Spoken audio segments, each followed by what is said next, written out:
ಶಿವಂ ಗುರುಭ್ಯೋ ನಮಃ. ಆತ್ಮೀಯ ಸ್ನೇಹಿತರೆ, ನಾವು ಈ ಬಾರಿ ಅಕ್ಷಯ ತೃತೀಯದ ಒಂದು ವಿಶೇಷ ಕಾರ್ಯಕ್ರಮವನ್ನು ನಾನು ನಿಮಗೆ ಅದರ ಬಗ್ಗೆ ಮಾಹಿತಿಯನ್ನು ನಿಮಗೆ ಕೊಡಲಿಕ್ಕೆ ಬಂದಿದ್ದೆ. ಸಾಕಷ್ಟು ಜನ ಕೇಳಿದರು, ಅಕ್ಷಯ ತೃತೀಯ ಅಂದರೆ ಏನು, ಅಕ್ಷಯ ತೃತೀಯದಲ್ಲಿ ನಾವೇನು ಮಾಡಬೇಕು, ಅಕ್ಷಯ ತೃತೀಯದಲ್ಲಿ ಹೋಗಿ ಚಿನ್ನ ಪರ್ಚೇಸ್ ಮಾಡಬೇಕಾ, ಅಕ್ಕಿ ಪರ್ಚೇಸ್ ಮಾಡಬೇಕಾ, ಭತ್ತ ಪರ್ಚೇಸ್ ಮಾಡಬೇಕಾ, ಏನೇನೋ ಪ್ರಶ್ನೆಗಳನ್ನು ಸಾಕಷ್ಟು ಜನ ನೀವು ಕೇಳಿದ್ರಿ.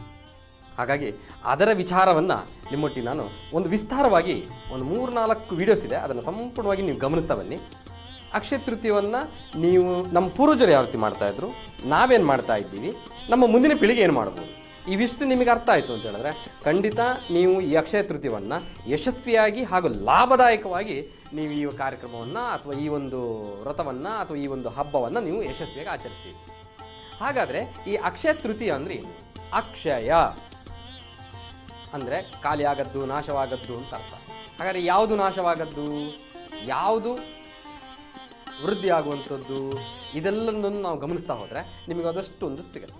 ಈ ಅಕ್ಷಯ ತೃತೀಯ ದಿನ ಶ್ರೀಕೃಷ್ಣನು ತನ್ನ ಆತ್ಮೀಯ ಸ್ನೇಹಿತನಾಗಿರ್ತಕ್ಕಂಥ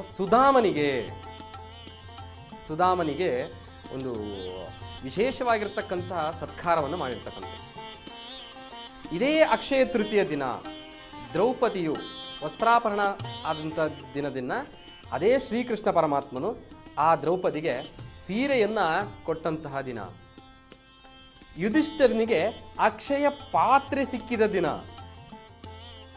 ಆ ಅಕ್ಷಯ ಪಾತ್ರೆಯಲ್ಲಿ ಯಾವತ್ತೂ ಖಾಲಿ ಆಗೋದಿಲ್ಲ. ಭಕ್ತಿ ಭಂಡಾರಿ ಬಸವಣ್ಣರು ಜನಿಸಿದ ದಿನ. ಇಂತಹ ವಿಶೇಷ ಅಕ್ಷಯ ತೃತೀಯ ದಿನ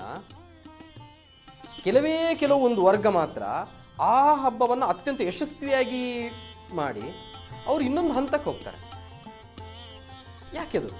ಹಾಗಾದರೆ ನಿಜವಾಗ್ಲೂ ಅಕ್ಷಯ ತೃತೀಯ ದಿವಸ ಏನು ಮಾಡಬೇಕು, ನಿಜವಾಗ್ಲೂ ಅಕ್ಷಯ ತೃತೀಯ ದಿವಸ ಏನು ಮಾಡಿದರೆ ಅದರ ಫಲ ಜಾಸ್ತಿ, ಪೂರ್ವಜರು ಏನು ಮಾಡ್ತಾ ಇದ್ರು ಅನ್ನೋದನ್ನು ನಾವು ಈಗ ಮುಂದಿನ ವಿಡಿಯೋದಲ್ಲಿ ನಾವು ತಿಳ್ಕೊಳ್ಳೋಣ. ಅಂದರೆ ನಾವು ಸಂಪೂರ್ಣವಾಗಿ ಗಮನಿಸಬೇಕಾಗಿರ್ತಕ್ಕಂಥದ್ದು ಅಕ್ಷಯ ತೃತೀಯದ ಮಹತ್ವ. ಅಂದರೆ ಆಲೋಚನೆ ಮಾಡಿ ಸ್ನೇಹಿತರೆ, ಮುಂದಿನ ವಿಡಿಯೋನ ಮಿಸ್ ಮಾಡದೆ ನೋಡ್ತಾ ಬನ್ನಿ. ಮಾತು ಹೇಳ್ತಾ ಈ ಕಾರ್ಯಕ್ರಮ ಈ ಒಂದು ವಿಡಿಯೋಸ್ನ ಮುಗಿಸ್ತಾ ಇದ್ದೀನಿ. ಧನ್ಯವಾದ.